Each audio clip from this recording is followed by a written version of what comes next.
We have been helping people grow online. It has been absolutely amazing. We have helped many content creators get from zero to monetization in under 30 days. We even have a couple of these superstars who did it in 1 or 2 weeks. If you want to learn how to do YouTube, I don't care your age, I don't care what skills or talents you have. Trust me, I can help you do it effortlessly. Just reach out to me with the word coach and we can get it done. One more thing. We have a YouTube course that I just now created. I'm extremely proud of, and a lot of people are getting so much from. Purchase that course and work with us. You can join our private Facebook group and our daily group calls, which is 3 to 5 days per week, and you can learn so much more than you've ever learned before. I can't wait to hear from you. Love you. Peace. Hey, what's going on, guys? Welcome back. I am Van, and we are all the LFR family. Thank you so much for clicking that play button so early in the morning with me. I appreciate you. And I pray that you hit that like button as well. That's the only price of admission for our live streams, is to simply hit the like button. If you're feeling extra generous, consider sharing this video either by hitting the share button below the video and sharing it on LinkedIn, Twitter, X, everywhere, Facebook groups, wherever, man. Share it everywhere. Shout out to everyone who has been purchasing the YouTube course. I really appreciate y'all, man. Thank you so much for just taking a leap of faith and showing that, you know what I mean, maybe I can work with this guy. That means a lot to me. So thank you so much. Shout out to all my blues. What's up, Shoemaker, Blue Rose, Sweet Angel? And let me see who else is here. And Nanny's Take on the World. What's up, Michelle? Shout out to everybody out there. Y'all are absolutely phenomenal. Hit that like button. If you're watching this on X, like and repost this. Like, get it going. It's very difficult to break into the algorithm. Well, to really get going on X. It's kind of weird. It's kind of weird. We got some wild stories to talk about today, and here's one of them. Holy crap. Your boy Kanye is back in the news, bro. Your boy Kanye is back in the news, bro. Your boy Kanye is back in the news, bro. I don't know what's going on with this guy. Hold on one second.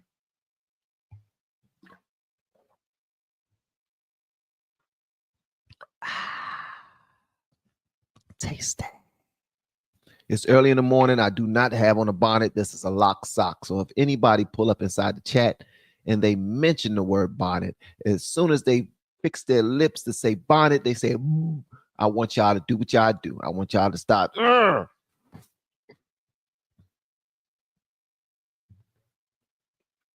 right.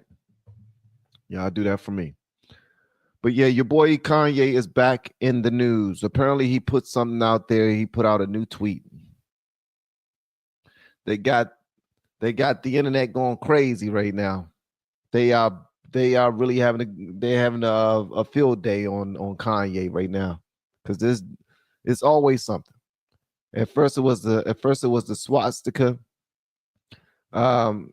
See that? You see that? Just the disrespect just enters the building very quickly. You see that? Huh? All right, so Kanye is he's back in it. I don't know if this is for, I don't know. When it comes to Kanye, there's no point in trying to make sense of what Kanye does and says nowadays. It really is. Let's go and get into it, gang. Let's go and get into it. Hit the like button. We're not going to have y'all long today. Let me tell y'all some things we're going to talk about. We're going to talk about Kristi Noem's purse being snatched. That's what we're going to talk about. Kristi Noem's purse got snatched at a fancy DC burger spot. She got robbed at gunpoint and beat upside the neck with an aspartame. No, she did not, but we're going to talk about it. And we're also going to talk about how in Maryland School District, Montgomery County, the parents clash over LGBTQ books. Apparently, there was a book about the prince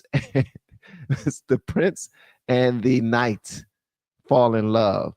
And Maryland parents are not having it. They're like, nah, get that mess up out of our schools, bro. We're not having it. We're also going to talk about how more Democratic lawmakers are visiting El Salvador for Abrigio Garcia, the MS-13 member who was kicked out of our country and sent back to the country where he was born.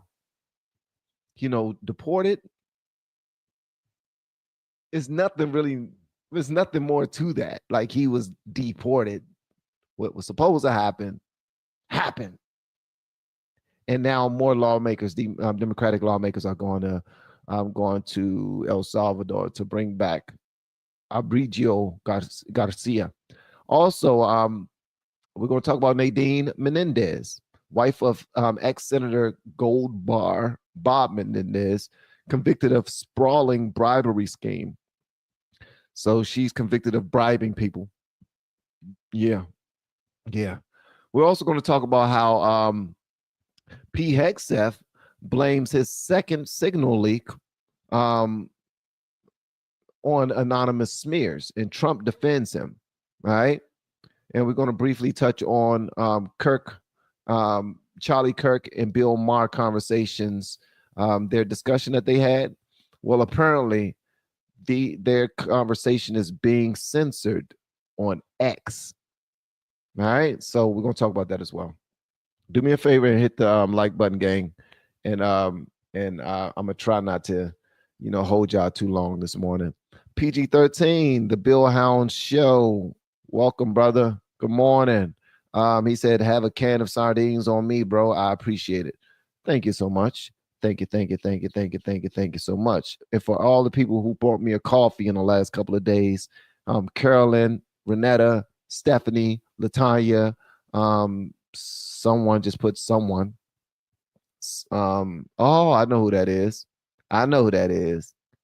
That's Nanny, Robert, Nanny, Marquet, Laura. Thank y'all so much for buying me a coffee as well. All right, let's go and get into it, guys.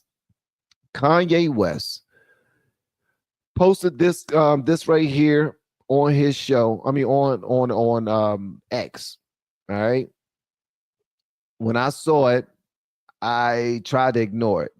The reason why I tried to ignore it is because many people are on Instagram sharing this post about Kanye, and they're really getting it going. Apparently, he is talking about some things he did when he was younger. Let's read it. It says, this song is called Cousins, about my cousin that's locked in jail for life for killing a pregnant lady a few years after I told him we wouldn't look at dirty magazines together anymore. Okay. Let's break that down, that part right there. So, just the first paragraph. He has a song called Cousins, and he's talking about one of his closest cousins, no pun intended, who is arrested right now for unaliving a pregnant woman. And he believed that this cousin unalived somebody because he told him that they would no longer look at dirty magazines together. So I guess his cousin is also losing his damn mind. All right. Because ain't nobody just going to say, no, we can't look at these magazines no more. I'm killing everybody. Everybody. Ain't nobody flipping out like that because you say you're not watching no dirty magazines no more. Then it goes and says, perhaps in my self-centered mess, I felt it was my fault that I showed him those dirty magazines when he was 6 years old. And then we acted out what we saw.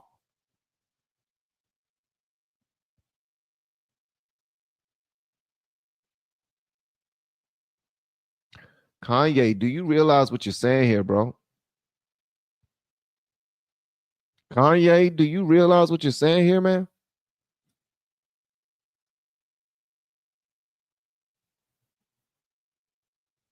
I mean, I do realize that Kanye makes everything about him.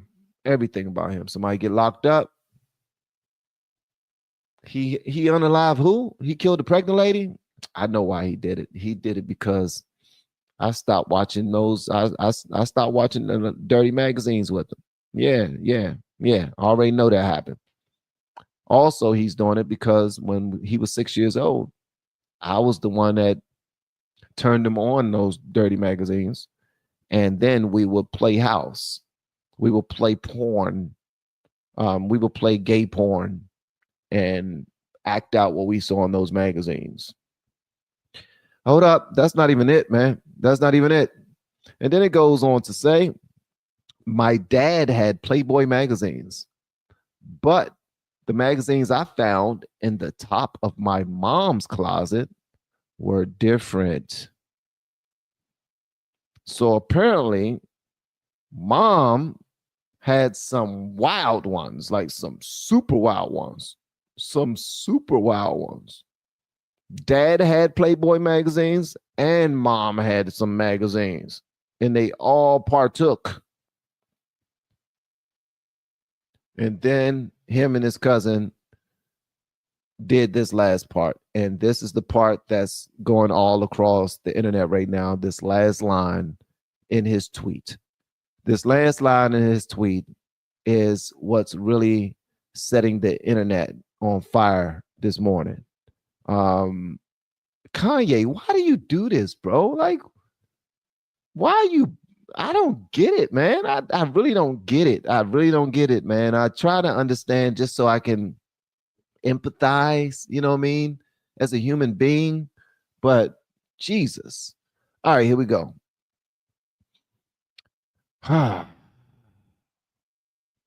My name is Ye, and I blanked my cousin's blank-a-lane till I was 14 years old. His name is Kanye, and he blanked his cousin blank until he was 14 years old.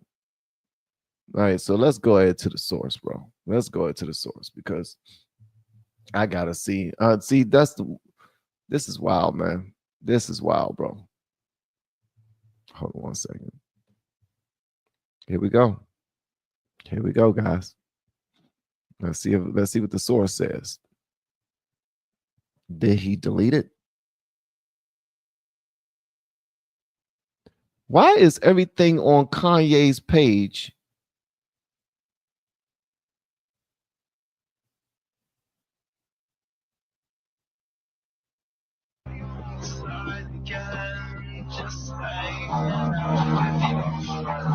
hanging with my cousin reading 30 magazines? And I know these niggas about to judge me someday. As long as you don't leave me there, thinking about you outside. 2 bites of the clay. Okay. Here's the song that's on Kanye West's X page, and this is the song called Cousins that he just came out with. This is an exclusive, so here it is if you haven't heard it already. This dude wild as hell, bro. Okay, let's go.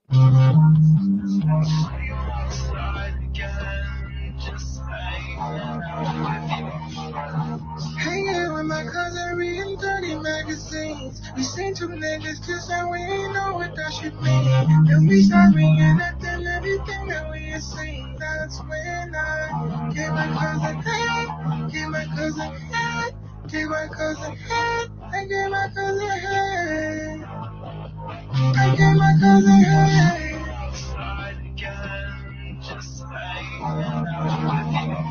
What the hell? And I know these niggas about to judge me now. And I know these niggas about to judge me now. Told it off when we was hanging now.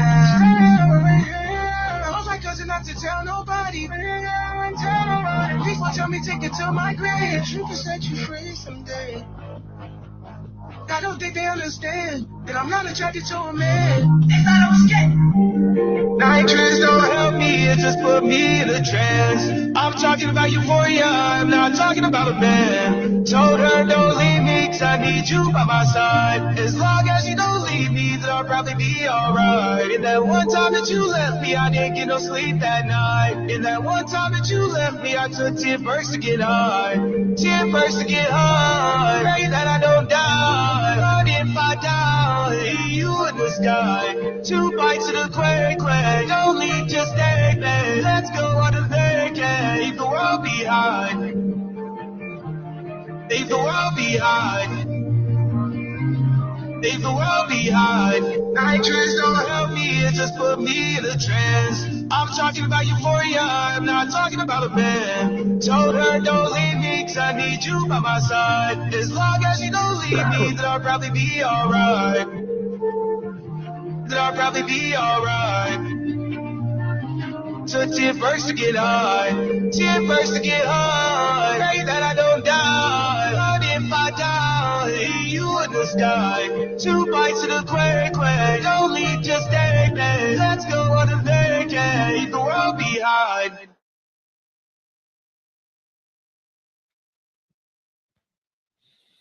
All right, so and this is actually from, just so y'all know, this came directly from Kanye West's Twitter page. And here's what he wrote. He wrote exactly what we just now saw. This song is called Cousins. It's about my cousin that's locked in jail for life for unaliving a pregnant lady a few years after I told him we wouldn't look at dirty magazines together anymore. Perhaps in my self-centered mess, I felt it was my fault that I showed him those dirty magazines when he was 6 years old. And then we acted out what we saw. My dad had Playboy magazines, but the magazines I found in the top of my mom's closet were different. Yep. My name is Ye, and I blanked my cousin's blank till I was 14 years old. So you already know that the internet is in a frenzy about this. So other things are pulling up too. I don't look, bro. You can confess about your own stuff, but now you're throwing your cousin under the bus. Your cousin is trying to do his time in jail, bro. He don't want to be snitched on about. The last thing he want is to be in cell block 6. This dude in cell block 6, and he's hearing rumors come from down the hall. You know, he's probably the man in prison. He probably whooping people ass and bullying people for their snacks and taking people noodles and taking people's oatmeal cream pies and everything. And now Kanye comes out with a song about his cousin while his cousin is still in jail for unaliving somebody. And he talking about we had relations. He's singing about giving his cousin head. What? Bruh, I know y'all didn't expect to talk about anything like this early in the morning, but that's where we are. This is nuts, bro.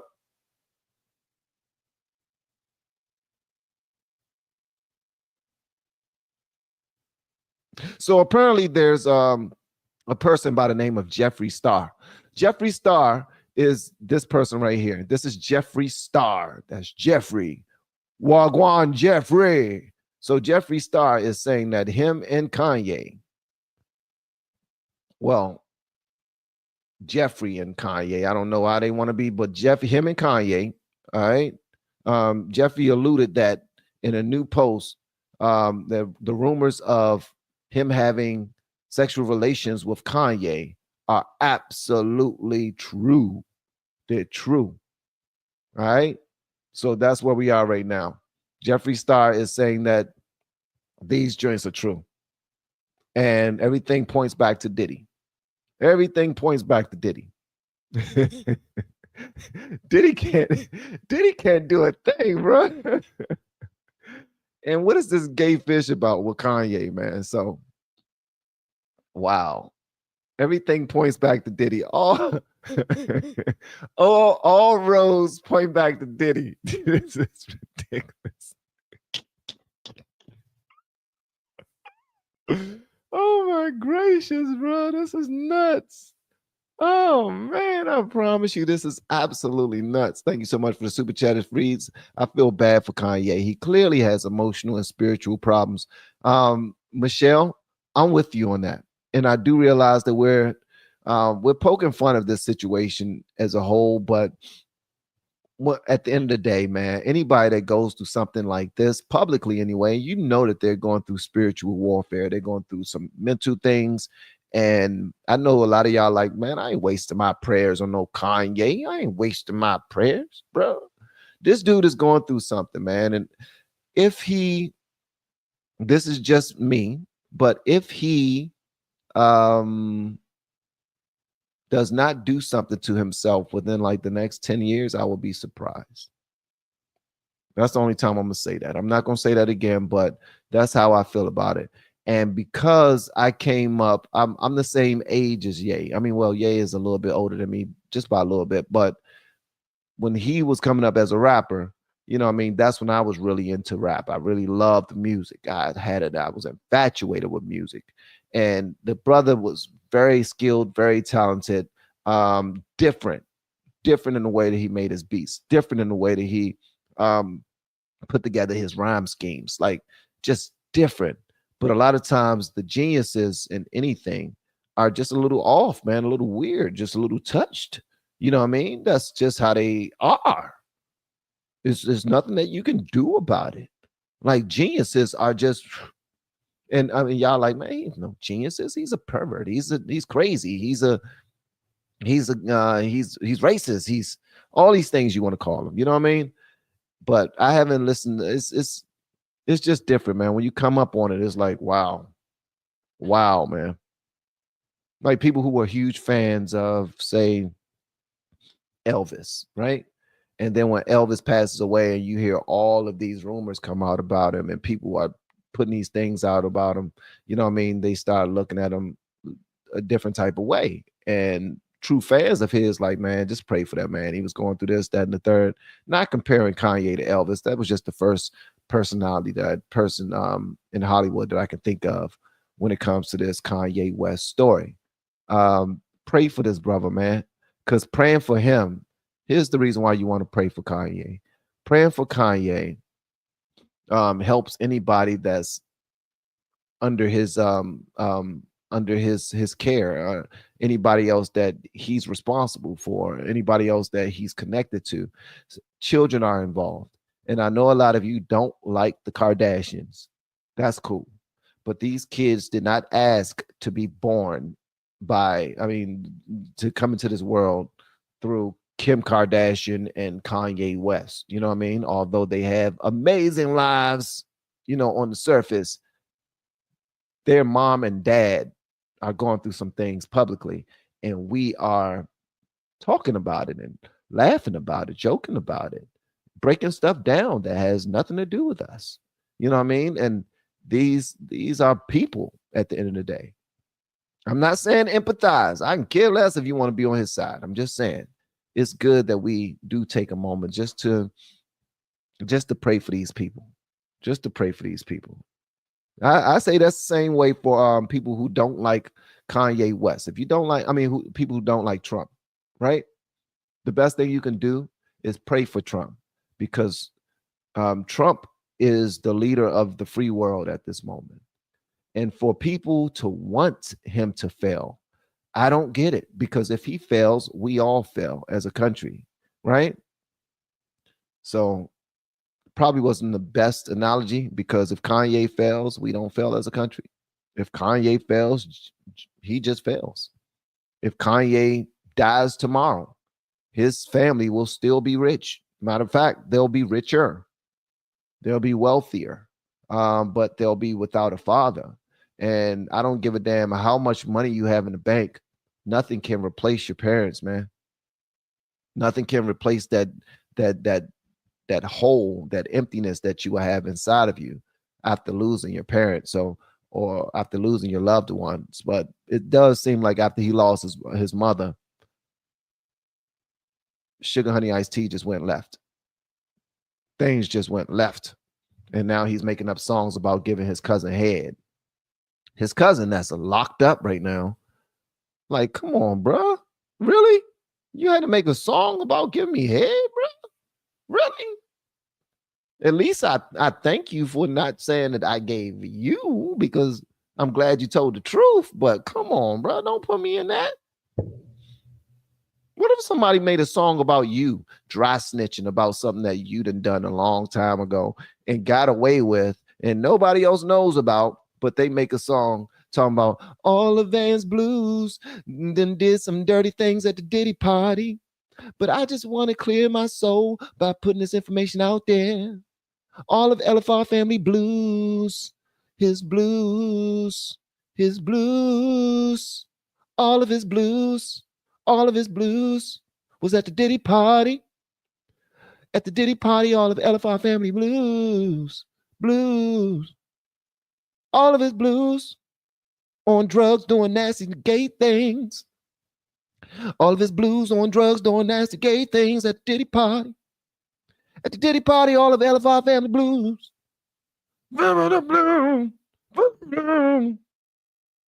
How would you feel about that? You would be pissed off like, bruh, ain't nobody tell you all that. I just paid for a VIP moment to spend some time with Van and all these blues. and now this nigga making up a song talking about we done did some things at the Diddy party. Keep me out of this. All right, let me stop very quick. So we about to move on to our next story because I'm having too much fun. You said I got the look. Why y'all always talking about? Ain't nobody thinking about that. All right, so pray for Diddy.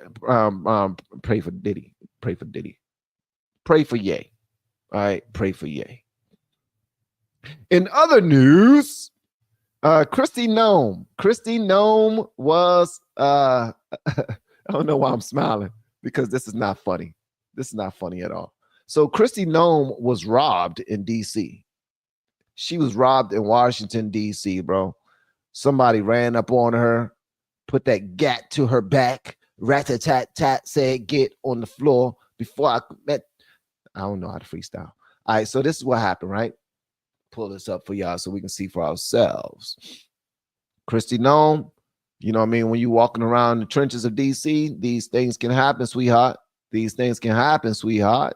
All right, so Kristi Noem's purse was snatched at a fancy DC burger spot. She was not hit in the head by a gun. All right. It was not violent. Department of Homeland Security's Secretary Kristi Noem had her purse stolen from a DC, from a DC restaurant. DHS officials confirmed in a media statement Monday. All right. The Homeland Security Secretary's bag was snatched from near her feet at Shaw's Capital Burger restaurant on Sunday night, per CBS News. It contained Noem's driver's license, a passport, DHS access badge, checks, medicine, makeup, a dildo, and roughly $3,000 in cash. Members of Noem's 24/7 Secret Service detail reportedly didn't see the crime. Camera footage later revealed an unknown white male in a medical mask taking the bag. All right. All right. So it was a white man in the Chocolate City taking her bag.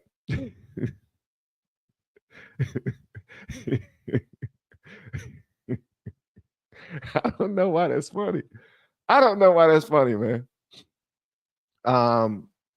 So yeah, so she was robbed. Things are being investigated right now. Here's another story about it. I pulled up for you guys just to talk about. They said, did he say dildo? I just said that to see if y'all was paying attention and y'all caught it because y'all minds always are in the wrong place. And if you caught me saying that, then something is really going on with you. You should probably pray. You should probably pray to the Lord. Why is it, Lord? Why is it, Jesus? Do I hear nasty things all the time? I should only hear good things. Right? So Fox News posted it. And somebody posted, they said it was more like a theft, not a robbery. Robbery is theft with the use of force. It's not the same thing. That was posted by Kilmo Network. All right. Kilmo Network is a Washington, D.C. social media content creator who posts a lot about certain crimes that happen in Washington, D.C. All right. So I guess Border Barbie's cosplay doesn't come with situational awareness. So, of course, people are going to stop picking on her. It is what it is. Some people are saying this was Kristi. This was the Secret Service agent assigned to Kristi Noem.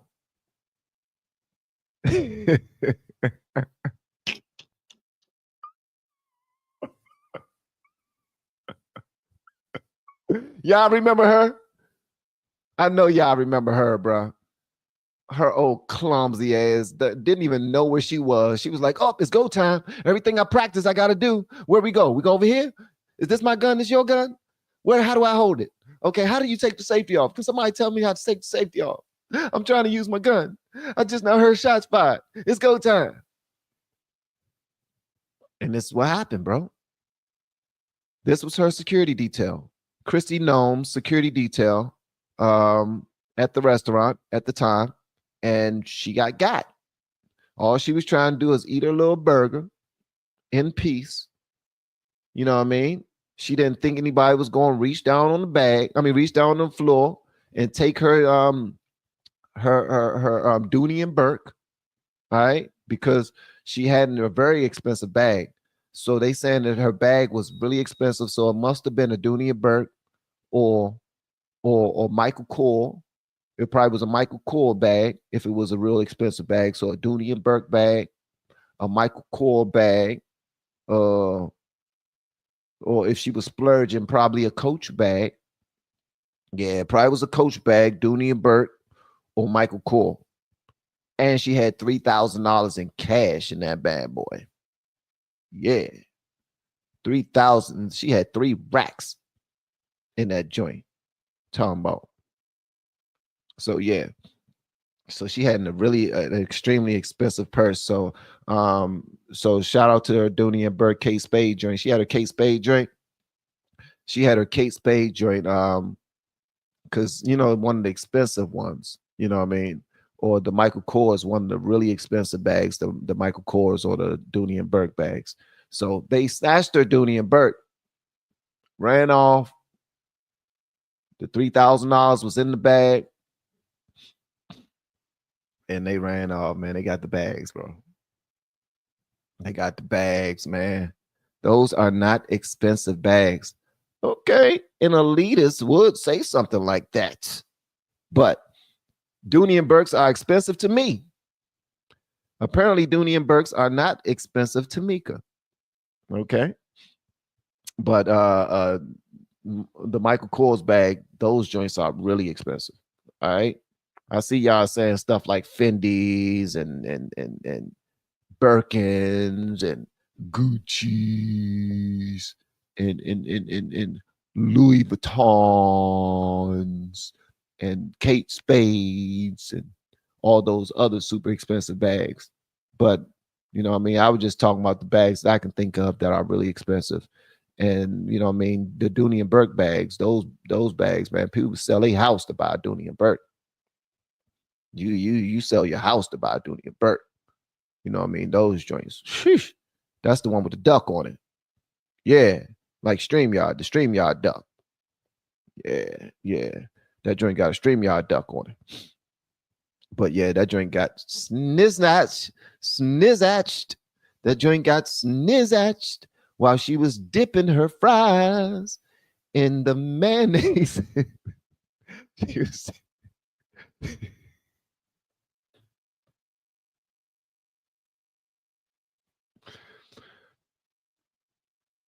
Onlookers say that while she was dipping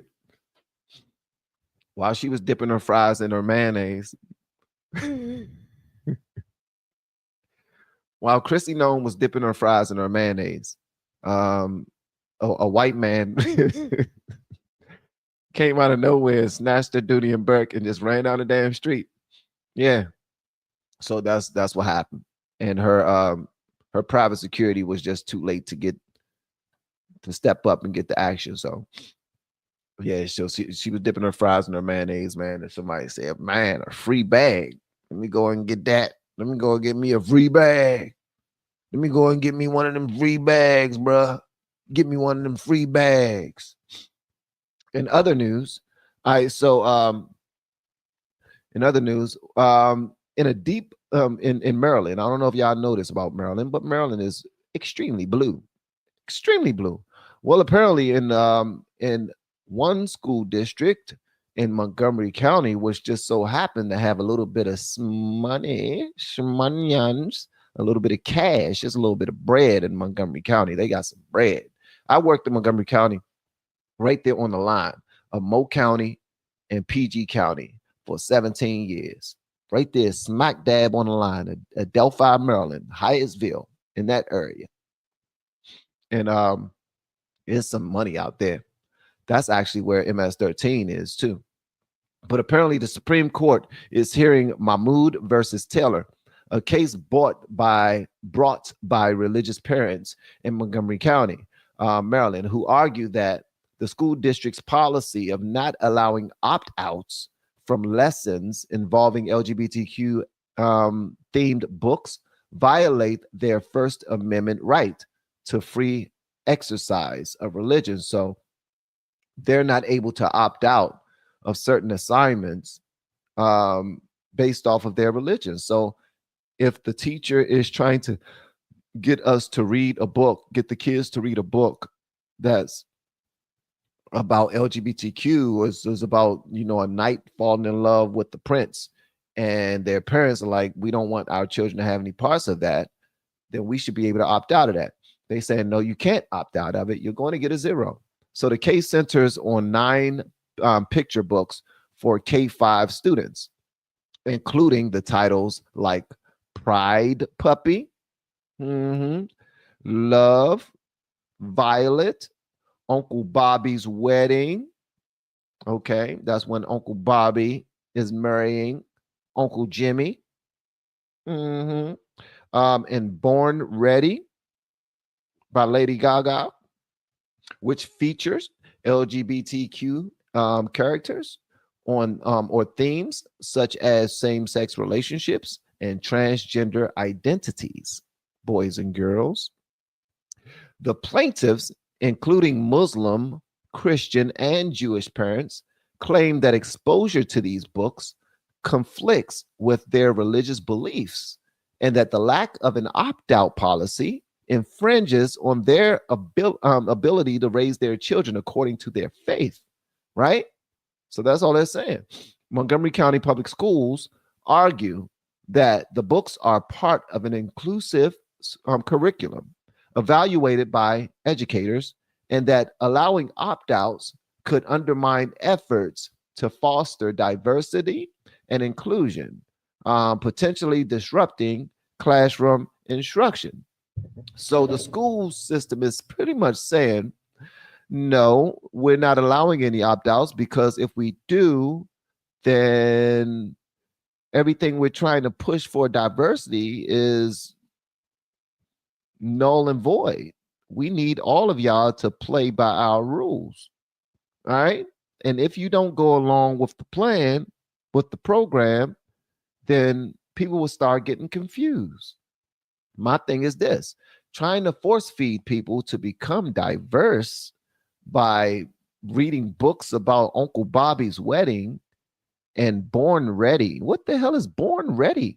What does Born Ready mean? Huh? What's Born Ready? Was Kanye's cousin born ready for what happened to him? I'm just saying. Broader implications. So the Supreme Court's ruling, expected by June 2025, could set a precedent for balancing parental rights, religious freedom, and public school curricula, impacting how schools nationwide handle controversial topics like LGBTQ inclusion. Here are a picture of some of the books that they are talking about. Where is it? I pulled it up, but okay, where are you? Where are you, bud? Okay, we go right here. Okay, of course they have a kid, looking all happy, was about to say sad, but they actually look at peace reading a book.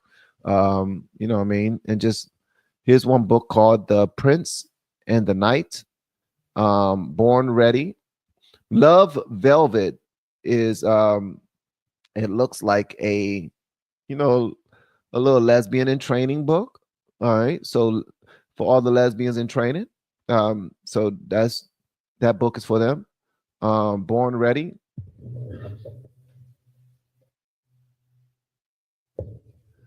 Born Ready is a true story of a boy named Penelope. Born Ready. Born Ready is a true story of a boy named Penelope. All right. Yeah. I once knew somebody named Penelope. He was the roughest dude in DC. He was just beating up everybody, taking everybody Dooney and Burke bags. As soon as you look down and put to dip your dag on fries and some mayonnaise, he took your bag and he ran, and he was not white. But yeah, so this is what's happening, guys. All right. In other news, what's next up? More Democratic lawmakers are visiting El Salvador on Abrigo Garcia's behalf. Apparently, they are really trying to make a stink of this right here. And they don't give a damn what y'all say. For real. Let me see here. Let me share this story with y'all. They really trying to get this brother back from El Salvador. Let me find this for y'all. Yeah. Also, guys, do me a favor, hit the like button if you haven't already. If you're watching this on X, please do me a favor, hit that heart and repost this bad boy. Repost it and tag me so I can show you some love, man. Yeah. All right, here we go. So, El Salvador government rejects lawmakers' request to visit Abrigo Garcia. Here we go. To the deportation showdown over a man who was wrongfully deported from Maryland to El Salvador. Democratic lawmakers are in El Salvador right now advocating for the release of Kilmar Abrego Garcia. This comes as the State Department confirms that Abrego Garcia has been removed from a mega prison in El Salvador and transferred to a different detention facility. Joining me now is White House correspondent Karen Travers and immigration lawyer Leon Fresco. Thanks to you both. Karen, starting with you here, what more do we know about where and why Abrego was transferred? Whit, we don't know where Kilmar Abrego Garcia was transferred to and why he was moved from that notorious prison in El Salvador and taken somewhere else. Democratic Senator Chris Van Hollen met with him last week and says that he had been moved out of there but didn't have details about where he is now located. And there is also, according to Chris Van Hollen, no sign of when or if he will be returned. The administration's border czar, Tom Homan, said on ABC, though, that they are standing by their process and policy on this, that they did the right thing in the case of Kilmar Abrego Garcia. Tom Homan said that they did the right thing. They removed a public safety threat. He called him a national security threat and a violent gang member. That's what the administration continues to say here, that Abrego Garcia was a member of MS-13, something that his lawyer and his family deny. So, Leon, what does this transfer to another location in El Salvador say about the Trump administration's response to the Supreme Court, which ordered the administration to facilitate Abrego Garcia's return to the U.S.? Well, it could mean one of two things potentially. One, it could mean that they're trying to set it up so that if there's a litigation about whether Abrego Garcia will be subject to the Convention Against Torture, there can be an argument, no, he won't, because he's not going to be in the CCOT facility that's the more notorious facility, that he'll be instead in this other facility that may have better conditions. We don't know that, but that might be true. And so that would be a potential there. Or it could mean that they're just putting him there because they're trying to prepare some other movement for him that might be outside of El Salvador, that might be a third country removal, that they can then say they complied with the order that permitted him to be removed somewhere other than El Salvador. Until we get this discovery process in the lower court, which is what's going on next, we won't know for sure. And Karen, several Democratic lawmakers, as you noted, they're in El Salvador trying to advocate for Abrego Garcia's release. How are they trying to actually make this happen on the ground? It's really an advocacy mission. It's not clear that anything they're going to try to do while they're on the ground in El Salvador is actually going to secure his release. They're going to be there meeting with officials at the U.S. Embassy, also engaging with human rights organizations, but they don't have the power, of course, to try to persuade President Bukele of El Salvador to make this happen. I mean, President Trump, sitting in the Oval Office, did not ask him directly to turn over Kilmar Abrego Garcia. These lawmakers had requested government funding to make this trip. It's called a CODEL, a congressional delegation. Republicans rejected that request, so there are no taxpayer funds that are going for this mission. But these lawmakers, Democratic lawmakers, say they are down there to bring attention to what they call President Trump's illegal defiance of a binding and unanimous Supreme Court decision, saying that the administration had to facilitate Kilmar Abrego Garcia's release. Karen Travers and Leon Fresco, thanks so much. We appreciate it. All right, so as you clearly saw, they're really trying to bring this dude home. Where's home? Home is where he is because he's from El Salvador. He's from El Salvador. What are we missing here? I don't get it, man. What exactly are we missing? So now his wife and the same lady who put him in cuffs in the first place because he whooped her ass and shook her babies. She got an order on him for him not to come around her. This is her right here. She posted this picture of him, and she also put some nice hearts right here on the picture because right here is where his hands are, and it shows his MS-13 tattoos that he have on his fingers. But here's the real picture, and it got the symbols right here on his hands for MS-13. They keep trying to deny the fact that he is an MS-13 member. Yo, bro, you made a decision. You got jumped in. You said gang for life. We MS-13 now. You know what I mean? And oh, look at the little baby. I love the baby. Look at the baby, man. I love families, man. Whenever I see a family unit, I'm a fan of it for real. I'm a fan of the family unit. Well, as Tom Homan says, we don't want to separate the family. If y'all really want to be with the man, y'all can go ahead and be with the man. God bless the LFR family and to all of us. Thank you, Jesus and God, for saving Donald J. Trump and America. Aloha, peeps, and happy belated Easter. You know how to bring. Now, that was a message right there. That was you preaching, brother. You're preaching. Thank you, Hilo boy for life. I appreciate you. Much love. Much love. All right, so they're trying to get this dude home. To be honest with you, I don't care about it. I mean, it's just a story that stays in the news. I really don't care. MS-13. Look what somebody has broken down. They says MS-13 is for marijuana. The M is for marijuana. The S is for smiley face. The 1 as a cross, and the 3 as 3 dots in a skull. So they got the M for the marijuana. They put the marijuana first, marijuana tree.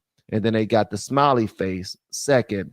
Then they have a number 1. They have a cross that's for the number 1. And then they have 3 dots in a skull for the 3. And that's what Cuz actually have in his pictures, man. So yeah, I know y'all really don't care about it, but it's news because our lawmakers, they want this to happen. So yeah. Let's see. Nadine Menendez. Are you guys familiar with Nadine Menendez? All right. So this is what's happening with Nadine Menendez, the wife of Senator Goldbar, Bob Menendez, convicted of bribery scheme. Let me pull this bad boy. Yeah. The chickens have come home to roost, baby. All right, so Nadine Menendez, 58 years old, was found guilty on all 15 counts, including bribery, obstruction of justice, and conspiracy for participating in a multi-scheme multi-year bribery scheme with her husband, former Senator Bob Menendez. So in Manhattan federal court on April 21st, 2025. That was just yesterday.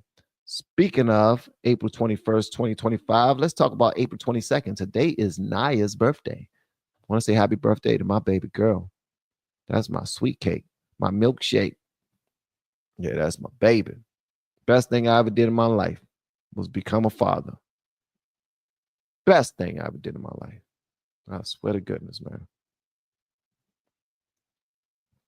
That's why a lot of people out here be becoming baby fathers all the time, but you need to learn how to become a damn husband and a leader of your home instead of just becoming a baby father.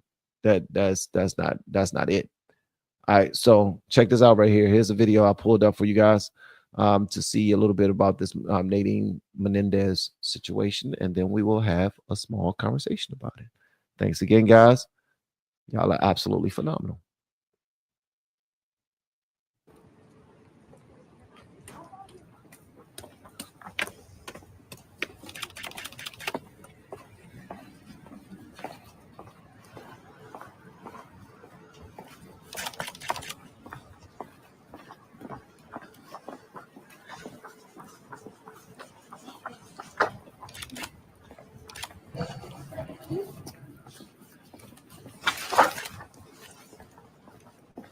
All right, so Nadine Menendez was convicted Monday of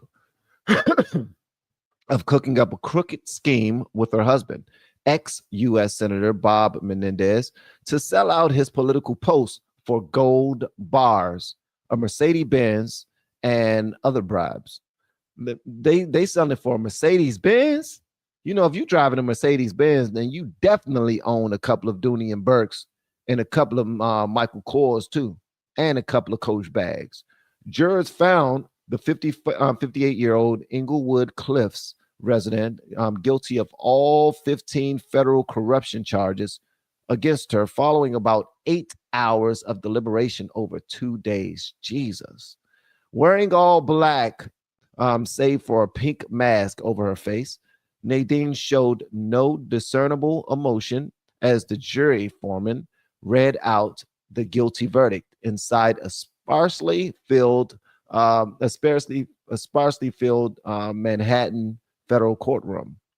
Here she is right here. Nadine.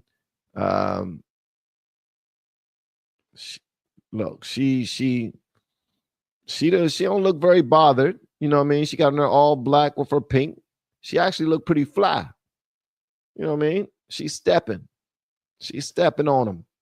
This is Menendez arriving at the federal courthouse in New York on Monday, where she was found guilty of federal bribery and conspiracy charges. Let me see here.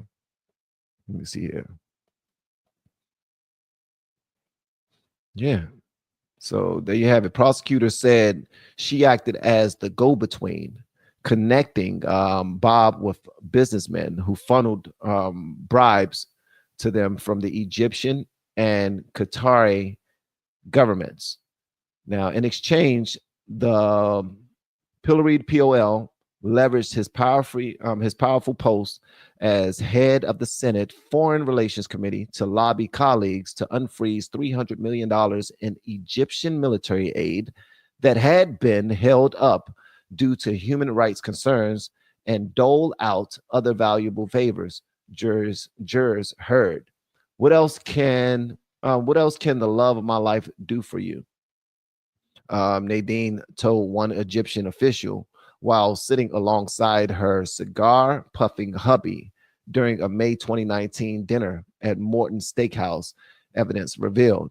So they was whining and dining people and I don't know, taking advantage of their position, man.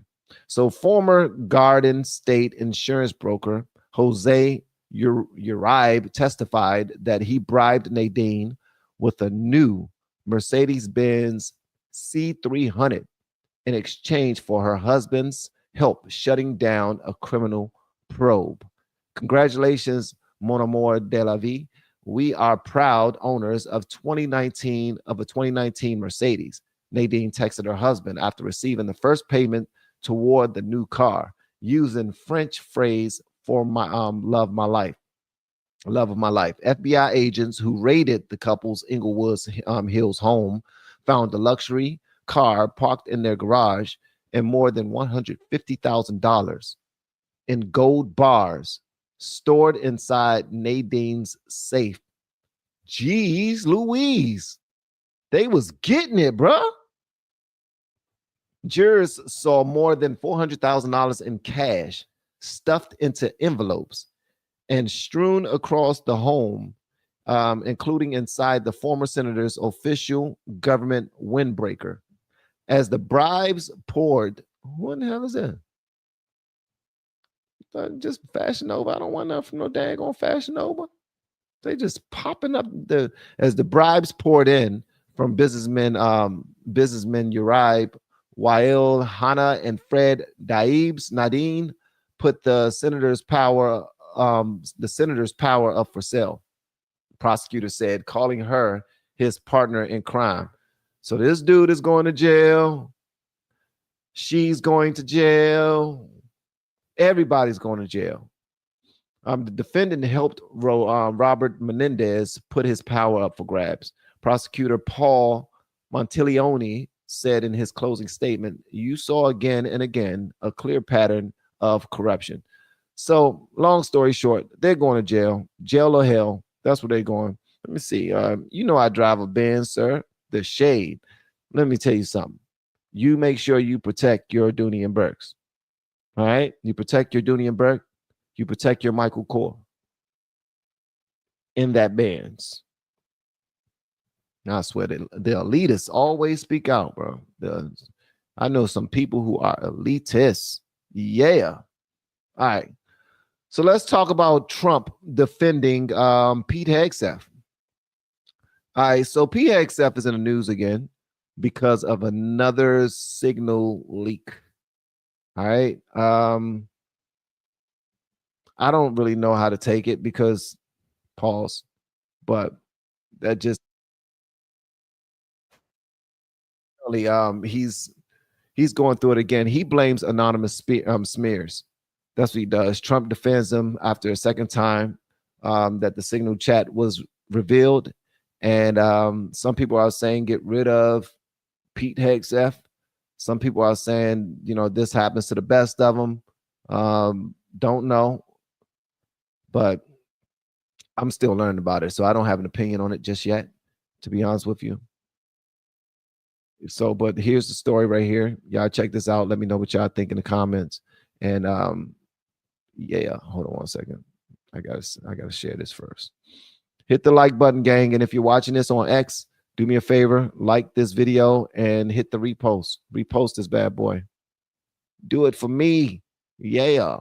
To the calls for Defense Secretary Pete Hegseth to resign after sources told ABC that he shared details of a U.S. attack plan on Yemen in another group chat that included his wife and brother. Our chief global affairs anchor, Martha Raddatz, has the latest for us. Good morning, Martha. Good morning, Robin. This morning, Pete Hegseth is brushing aside these new allegations. But if anyone in uniform had sent operational details to family members, they would likely be fired. Although, as of now, the president is defending Hegseth. This morning, President Trump is publicly standing by Defense Secretary Pete Hegseth amid growing calls for his resignation. Pete's doing a great job. Everybody's happy with him. Just weeks after revelations that Hegseth sent highly sensitive military attack plans to administration officials on the commercial app Signal, sources now say Hegseth shared some of the same sensitive attack plans with his wife Jennifer and others on a separate Signal chain that he created. The Signal chat he shared with his wife, a former Fox News producer, included launch plans of F-18 fighter jets attacking Yemen, according to sources.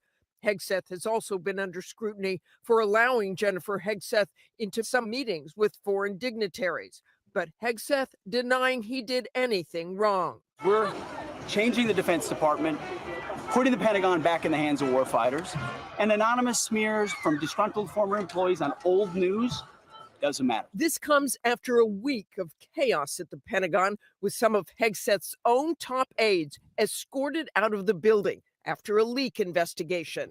The aides denying they leaked anything to the press. One of those top advisors, Dan Caldwell, telling Tucker Carlson, and we had people who had personal vendettas against us. Yes, I think they weaponized the investigation against us. And pushback on the Hill is coming as well. Republican Congressman Don Bacon, who serves on the House Armed Services, saying, "I'm not going to tell the White House how to manage this, but I find it unacceptable, and I wouldn't tolerate it if I was in charge." Congressman Bacon is the first sitting Republican to publicly criticize Hegseth, suggesting President Trump should fire the defense secretary. As for the leak investigation, these are not random top aides who were fired. They are senior advisors Hegseth himself brought into the Pentagon. George? And Bacon is a retired Air Force general. Okay, Martha. All right. So my opinion is this.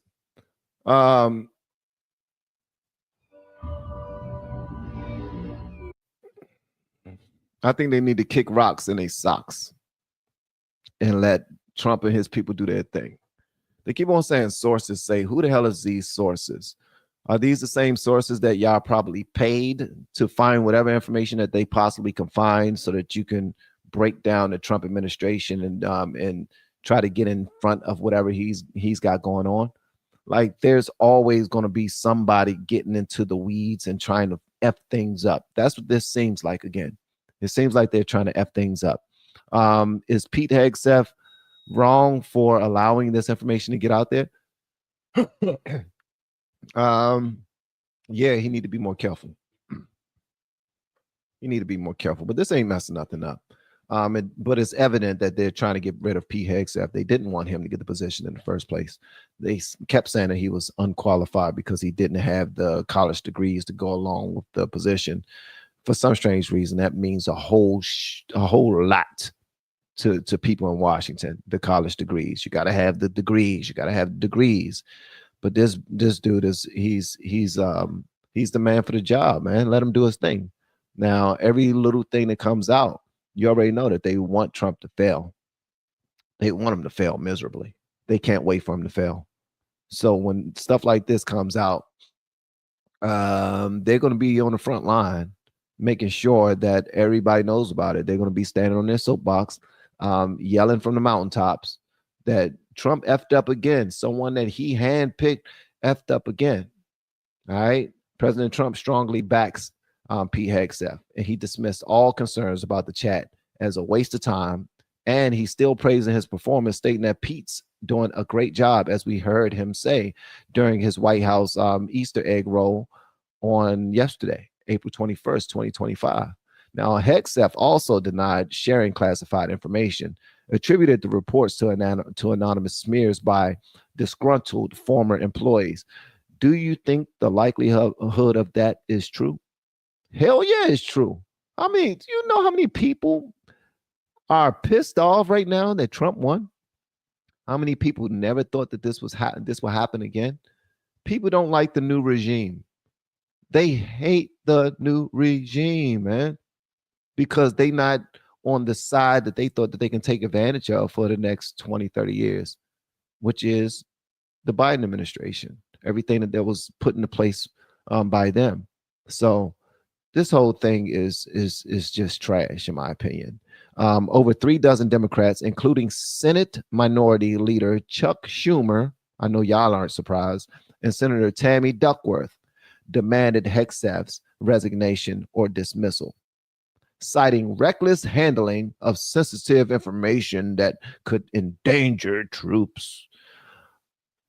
But these niggas never wanted to acknowledge how badly Biden was doing as the president in the last 4 years. They didn't want to arrest anybody. They didn't want to fire anybody. They didn't want to do anything that went against the Biden administration. But all of a sudden, they care about the troops. They care about sensitive information.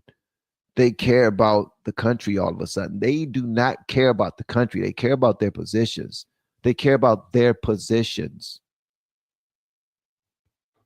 in power. They no longer have positions in power, and they need those positions again so they can stack the deck according to what benefits them. They want to pack their purses, man. Their bank accounts is, you know what I mean? They want them joints to look good and stay looking good, and they don't want anybody investigating them. Chuck Schumer is saying that somebody should be fired. F you, sir. Respectfully. So the Pentagon Inspector General is probing Hegseth's use of Signal.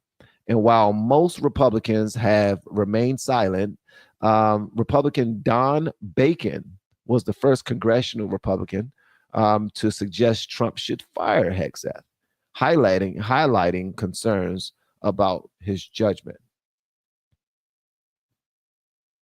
So there you have it. Now, do I think that everybody should be held accountable for their wrongdoing or their part in leaking any information? Hell yeah. Pete Hegseth need to tighten things up. If there's actual leaks coming from him and from him not knowing how to do his job properly, then yeah, he should be dealt with properly. You know what I mean? At least Trump should bring him into a room and just slap the hell out of him. But he got to make sure that he got some troops standing around to make sure that they stop Pete from going back on Trump, because Pete Hegseth will probably beat the brakes off of Trump. I mean, this dude is a trained. Was he Navy SEAL before? What was Pete Hegseth before? Was he a Navy SEAL? I don't know what he was. I know he was one of those military guys that can do it all as far as shooting, fighting, you know what I mean, out in the trenches. Dude, he's a bad dude. He was a Marine. He is a Marine. Okay, thank you, Lisa. I appreciate that. He is a Marine. You know what I mean? And he still works out with them. Like, this dude worked out with the Marines. I mean, from beginning to end, they actually recorded the whole thing. So, said he's a devil dog. But yeah, Schumer and them guys, man, they got an axe to grind, and it's not going to end. Like, they're looking bad right now. It is what it is. All right, what else we got, gang? We covered the Kanye thing. We covered Chuck. We covered that. We covered that. We covered that. All right. All right. All right. All right. What else? What else? What else? What else? What else? One other thing. So this is my last thing for I got for you guys. All right. So yesterday, someone posted a video. You know, because my algorithm is Democrat and Republican. Most of the people that I know in real life are Democrats and living in a blue state and all that other stuff. And they just they hate Trump. So they're always looking for some fault in the Trump administration. So they posted a video yesterday as this guy talking, and he says, you guys need to be afraid because the president of the United States, Donald J. Trump, he officially got all police misconduct removed.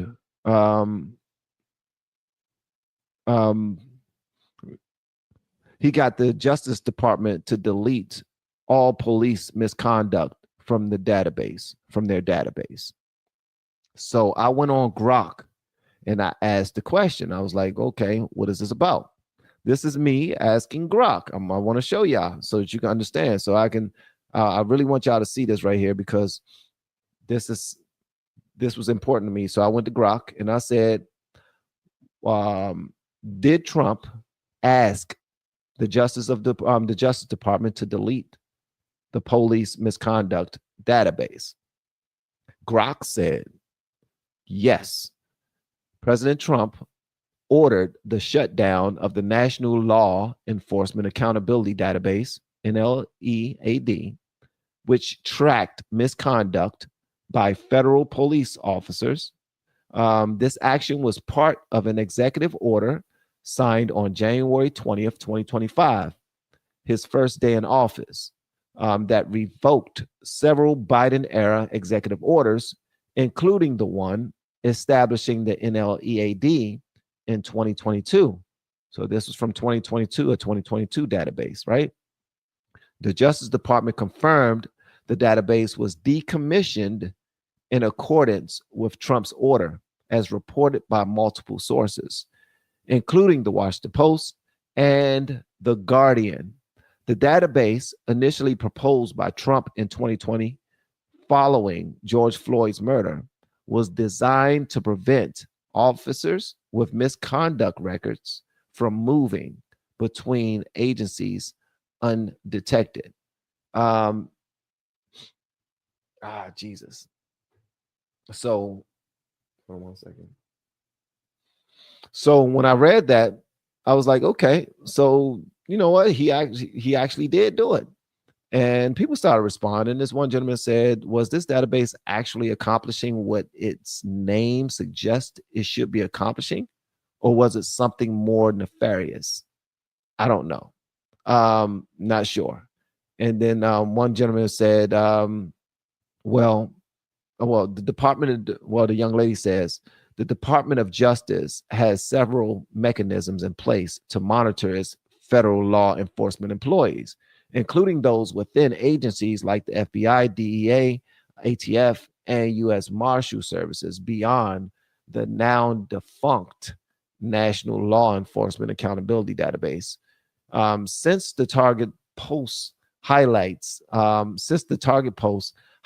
shutdown at NLEAD, I'll focus on other existing methods the DOJ uses to oversee its federal police employees, drawing from the web search result and general knowledge about DOJ operations, internal oversight and investigation by the Office of Inspector General. DOJ's Office of Inspector General plays a key role in monitoring federal law enforcement officers within the DOJ. The OIG investigates allegations of misconduct, fraud, waste, abuse, and violations of policy or law by DOJ employees, including federal police. For example, the OIG might investigate claims of excessive force, corruption, or improper use of authority by FBI agents and DEA. So this joint is long as hell. And Grok answered all of this, just breaking it down. Anybody that's concerned about the Justice Department deleting the police misconduct database, as I was, because I was looking at it, the way that I approached it was the way that it was given to me. The way it's put out there is Trump is allowing police to have carte blanche to do whatever they want, and they will not be held accountable. That's what the Democrats are putting out there. The reason why I looked it up is just to see if that is, in fact, what was meant by him having this removed, and that wasn't the case. I'm still learning about it. I want to have conversations about it, but I firmly believe that no matter how much of a stink the media makes about civil servants, specifically federal agents or police, I believe they should all be held accountable. All civil servants should be held accountable. No civil servant should go without fault. And I know y'all say don't trust AI, but guess what? I don't. But it's a tool to use. It's a tool to use. Don't ignore AI. Don't trust it, but don't ignore it. But I'm just saying, it's here. It's not going nowhere. AI was born this way. So y'all go check it out when y'all get a moment, man. All right. What else do we have? Let me see here.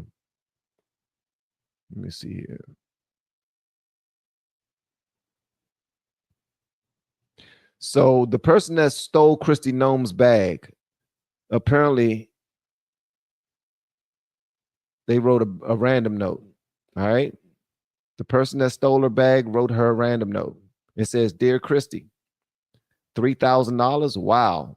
I was not expecting so much cash.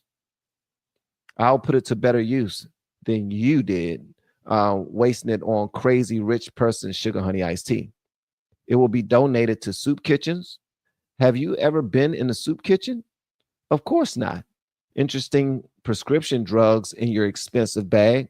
Does Donald know that you're on clozapine, sugar honey iced tea that is used to treat schizophrenia? And that's that titillating note on White House stationery from Hegseth made me blush. So apparently she was flirting with Pete Hegseth. And he left her a note inside of her purse, inside of her Dooney and Burke. And he said it had him blushing. The bag, I gave it to the homeless lady who pooped in it. So yeah, apparently the guy who stole her bag wrote her a note and it got back to Kristi Noem. Yeah. You can't make this stuff up. This actually happened. You hear me? It actually happened. Hey, Treebeard, thank you so much for sharing the post on X, man. I really appreciate it. Treebeard is dope. Thank you to all my blues. Y'all are absolutely phenomenal. Van, you kind of look like an artist today. You said I look like an artist. Is it because of my lock sock? Clozapine.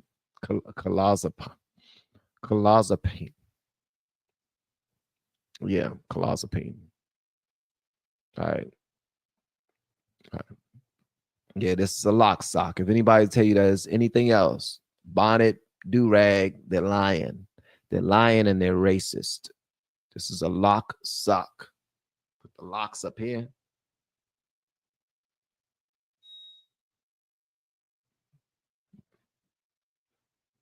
Locks. All right. Y'all ain't care to ask any of that.